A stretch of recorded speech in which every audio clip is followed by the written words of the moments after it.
করবেন, বাংলাদেশে যত হিন্দু বসবাস করে কোনো হিন্দু পাকিস্তানের মুসলমানের পক্ষে একটা কথা বলে না, পাকিস্তান জিন্দাবাদ স্লোগান দেয় না, দেয় কি দেয় না?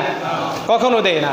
কিন্তু আমাদের এটা দুঃখের বিষয়, কিছু মুসলমানদের নামদারি মুনাফিক আছে, এখনো তাদের সাথে, হিন্দুদের সাথে, হিন্দুস্তানের সাথে তাদের আতাত আছে, আছে না নাই? এটা ছাড়তে হবে, এগুলো হচ্ছে মুনাফিক। সত্যের সাক্ষ্য কি? লা ইলাহা ইল্লাল্লাহু মুহাম্মাদুর রাসূলুল্লাহ, এটা হচ্ছে সত্যের সাক্ষ্য। তাহলে এভাবে ঈসা আলাইহিস সালাতু ওয়াস সালাম দুনিয়াতে আসবে, সব কিতাবদারীরা ঈসা আলাইহিস সালামের নেতৃত্ব গ্রহণ করবে। তাহলে এই কোরআনের এই আয়াত থেকে স্পষ্ট বোঝা যায় যে এ জমিনের উপরে আবার ঈসা আলাইহিস সালাতু ওয়াস সালাম আসবে এবং ঈসা আলাইহিস সালাতু ওয়াস সালামের মাধ্যমে আল্লাহ সুবহানাহু ওয়া তাআলা হযরত মিকদাদ ইবনে আসওয়াদ রাদিয়াল্লাহু তাআলা আনহু থেকে যে হাদিস বর্ণনা এসেছে, লা ইয়াবকা আলা যাহরিল আরদি বাইতু মাদারিন ওয়ালা উবার ইল্লা আদখালাহুল্লাহু কালিমাতাল ইসলাম বিইজ্জি আজিজিন আও জিল্লি জালিল। আল্লাহর নবী বলেছে যে এমন একটা সময় আসবে, এমন একটা মুহূর্ত আসবে, পৃথিবীর পূর্ব থেকে পশ্চিম, দক্ষিণ থেকে উত্তর এমন কোনো কাঁচাগর, এমন কোনো পাকাগর থাকবে না যেখানে আল্লাহর কালিমার পতাকার ধ্বনি উচ্চারিত হবে না, ইনশাআল্লাহ। তাহলে কোরআনের আয়াতের সাথে রাসূলুল্লাহ সাল্লাল্লাহু আলাইহি ওয়াসাল্লামের হাদিসের সাথে সেই সময় কোনটা? যে সময় ঈসা আলাইহিস সালাতু ওয়াস সালাম দুনিয়াতে আসবে এবং সমস্ত কিতাবদারীরা, সমস্ত ধর্মের লোকেরা যে যে ধর্ম পালন করেছিল ওই ধর্মের, বর্তমানে যে যে ধর্মের অনুসারী, তার ধর্ম ত্যাগ করে সবাই কালিমার পতাকার তলে চলে আসবে এবং ঈসা আলাইহিস সালাতু ওয়াস সালামের হাতে বায়াত গ্রহণ করবে। আর ধর্ম হবে লা ইলাহা ইল্লাল্লাহু মুহাম্মাদুর রাসূলুল্লাহ সাল্লাল্লাহু আলাইহি ওয়াসাল্লাম, এই ধর্মের অনুসারী হয়ে যাবে। আর সেই ধর্মের নেতা হবে, নেতৃত্ব দিবে হযরত ঈসা আলাইহিস সালাতু ওয়াস সালাম এবং ইমাম মেহেদী আলাইহিস সালাতু ওয়াস সালাম। এখন এই সময় যখন আসবে, আল্লাহ সুবহানাহু ওয়া তাআলা, আমি যে আয়াত আমি আপনাদের সামনে শুরুতে বলেছিলাম, আল্লাহ রাব্বুল আলামিন বলেছে যে এই জমিনের ভিতরে মুসলমানদেরকে আবার তাদের বাড়িঘর, তাদের বাসস্থানের জায়গা তৈরি করে দিবে, যেটা আমি সূরা ইব্রাহিমের ৪৫ এবং ৪৬ নম্বর আয়াত আপনাদের সামনে তেলাওয়াত করেছি। আল্লাহ রাব্বুল আলামিন বলেছে যে এই পৃথিবীর ভূখণ্ডটা হবে এক সময় মুসলমানদের ভূখণ্ড। তো মুসলমানদের ভূখণ্ড মানে কি? বর্তমান যারা মুসলমান আছে তারা কি সবটা দখল করবে? না। অর্থাৎ মুসলমানরা যে যে ধর্মের অনুসারী, যে যেখানে আসে নিজের ধর্ম ত্যাগ করে মুসলমান হয়ে যাবে, ঈমান আনয়ন গ্রহণ করবে। এজন্য আল্লাহ বলেছে, ওয়াসাকানতুম ফি মাসাকিনিল্লাযিনা যালামু আনফুসাকুম ওয়া তাবায়্যানা লাকুম কাইফা ফাআলনা বিহিম। আল্লাহ সেটা বলেছে যে বর্তমানে যে তোমরা যেখানে আসো, যেখানে বসবাস করতেছো, একটা সময় আসবে পৃথিবীর ভূখণ্ডটা এক সময় তোমাদেরই বসবাস হয়ে যাবে। তো তোমাদের বসবাস মানে মুসলমানরা যে যেখানে বসবাস করতেছে সেটার মতো সমগ্র পৃথিবীটা একটা সময় আসবে মুসলমানদের আবাসভূমি হয়ে যাবে, ইনশাআল্লাহ। কার কথা? আল্লাহর কথা। তো এখন যেহেতু সময় সংক্ষিপ্ত, এটা কয়েকটা বিষয় আমাদের বলতে হবে। যে গাজওয়ায়ে হিন্দের বিষয়ে আমি জাস্ট কয়েকটা পয়েন্ট, গাজওয়ায়ে হিন্দ হওয়ার পিছনে কয়েকটি পয়েন্ট বাংলা অনুবাদ আপনাদের সামনে, বাংলা অর্থটা পয়েন্টটা বলতেছি, এরপরে আমরা ধারাবাহিক আলোচনা করব।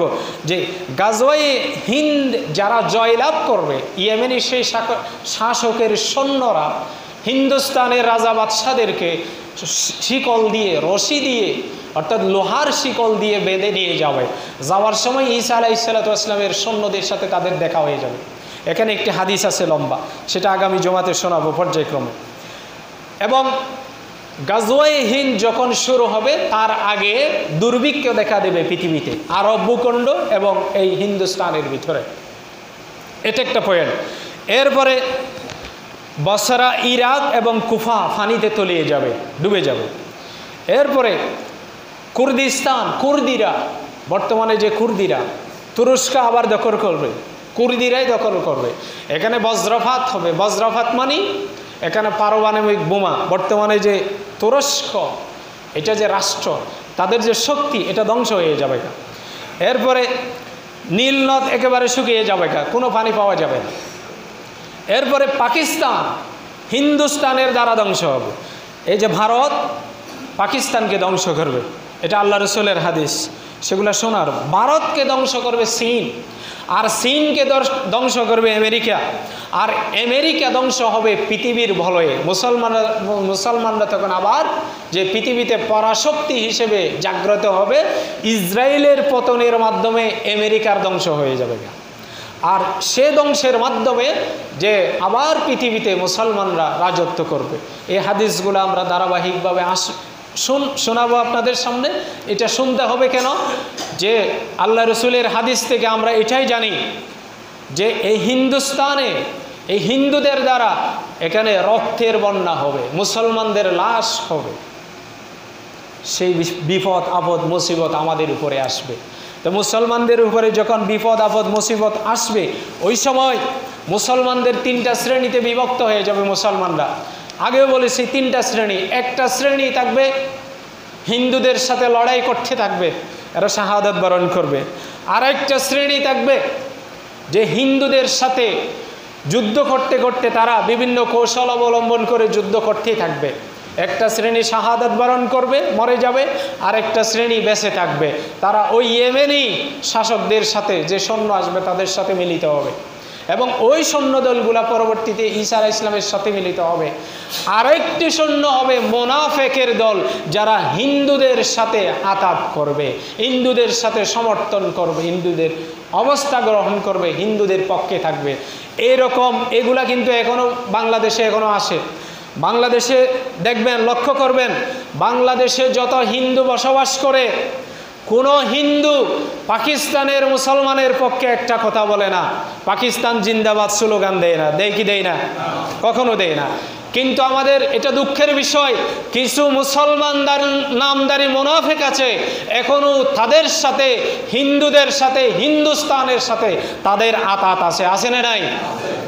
এটা ছাড়তে হবে। এগুলো হচ্ছে মুনাফিক, এগুলা মুনাফিক। এই হিন্দুস্তানের সাথে যত সম্পর্ক আছে সব ত্যাগ করতে হবে।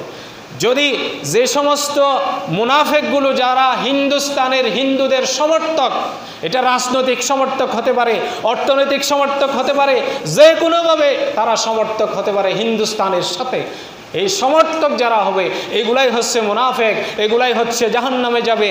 আর যারা মরবে এবং যারা জীবিত থাকবে যুদ্ধ করতে করতে যারা বাঁচবে, এরাই হচ্ছে জান্নাতি দল। বলেছে কে? বিশ্বনবী মুহাম্মদুর রাসূলুল্লাহ সাল্লাল্লাহু আলাইহি ওয়াসাল্লাম। এখন আপনি সিদ্ধান্ত নেবেন আপনি কার পক্ষে থাকবেন। যদি মারা যায়, মরতে হবে, অনেকে মরবে, মারা যাবে, যদি মারা যান তাহলে জান্নাত, যুদ্ধ করতে করতে যদি বাঁচেন তাও জান্নাত, চিরস্থায়ী জগতে চলে যেতে পারবো। আর যদি মুনাফিক হিসেবে আপনি হিন্দুদের অর্থনৈতিকভাবে সমর্থন করেন, রাজনৈতিকভাবে সমর্থন করেন, যে কোনোভাবে সমর্থন করেন না কেন, ওই দলটাই হবে মুনাফিক হিসেবে থাকবে। আল্লাহ আমাদেরকে এই সমস্ত যারা আছে তাদেরকে আল্লাহ হেদায়েত দান করুক, যাতে জীবনের, শরীরের, রক্ত মাংস, চিন্তা চেতনা যা কিছু আছে সব কিছু যেন, জীবনটাই যেন হিন্দুদের বিপরীতে যায় বলে ইনশাআল্লাহ। আল্লাহ তাদেরকে হেদায়েত